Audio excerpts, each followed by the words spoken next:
The first prompt that I wanted to show you that you'll be drawing from the list that you created about the things that bring you joy. You'll pick one thing from that list, and then we'll use this prompt, this art exercise that I'm going to show you to apply to your prompt. So for example, I wrote down on my list, since it's springtime, all of the birds are coming back.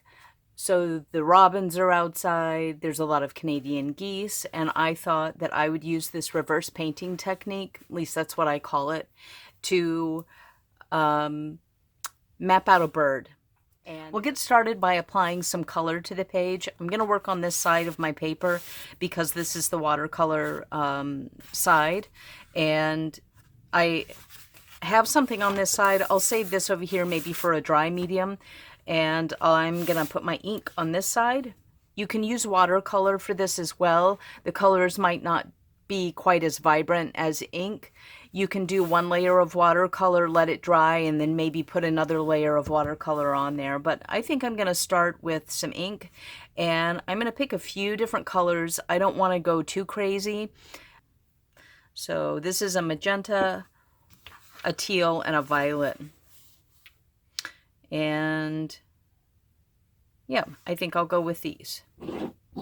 So the first thing that I'll do is I have a little mister, and like this, and I'm just going to get some water down on my paper.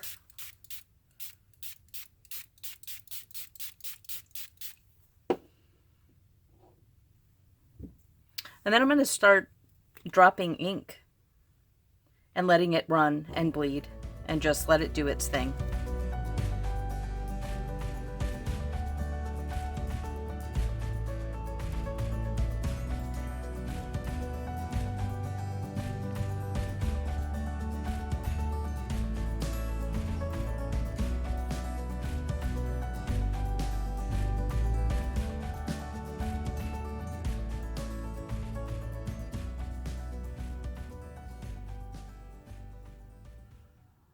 Okay, so now that this is dry, I did want to tell you that I wanted to, you can hear the blue jays outside right now.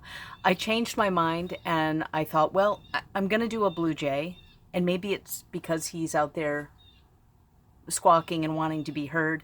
I went ahead and added in some blue. This was dry, and I spritzed some water on there. I did a couple of drops just to have that vibrant blue of a blue jay.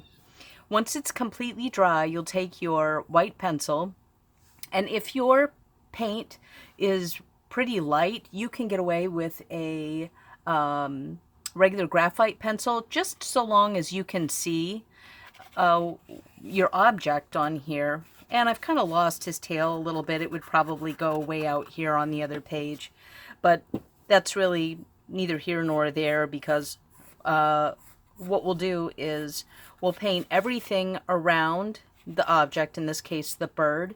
I'm going to paint everything out in white, and what I'll have left is my bird with the colors that I've put in. So, and I have a little bit of a branch here. This can be really sketchy. Don't make it super detailed. I mean, a silhouette is really all you need. The next thing that we'll need is some sort of an acrylic brush. I like this brush because it has a little bit of an angle to it, and I can kind of get into some tight corners here with this. And then I'm going to grab my acrylic paint, and I also have some palette paper that I use, and I'll just squeeze some out and I'll start painting.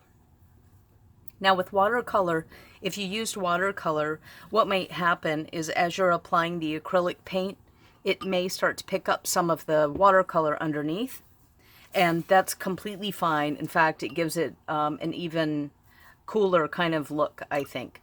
So I like to wet my brush, and this acrylic paint that I'm using doesn't really flow. It's a little bit more of a heavier body than a craft paint. If I were using a white craft paint, then I would probably not need to thin it quite as much. But I want this to move so that I can go in and start carving this bird out. I'm going to go ahead and get the rest of this painted in.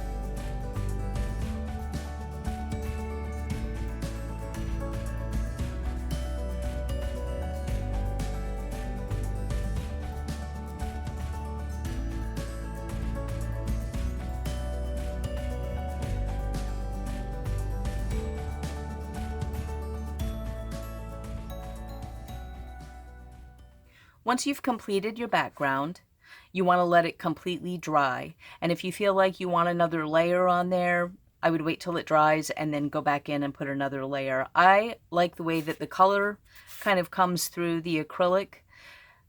And after this is completely dry, what I'll do is go back in and start adding details to my bird and the branch that he's sitting on. My acrylic background is dry, and while I was waiting for this to dry, I gathered up some supplies. I've got my ink pens, I've got Micron pens in here, I have this platinum carbon ink pen, the Tombow pens. Whatever you have on hand will work. I've got some colored pencils, which is probably mostly what I'll be working with, I think. And I've got a gel pen, I've got a white Sharpie paint pen, and I'll just kind of start adding things, probably the distinguishing marks of a blue jay. So I'll detail out his eye, and I'll add in these black feathers.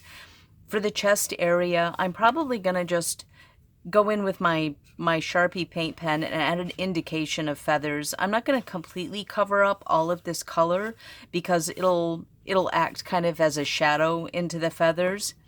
And then I'll add some detailing to his legs and his feet and the branch. And then if I feel like it, I think I'll go in and maybe add some little extra details into the actual background, or maybe I'll leave it white. I don't know. We'll see what happens.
Okay, I think I'm about finished adding detail to this blue jay.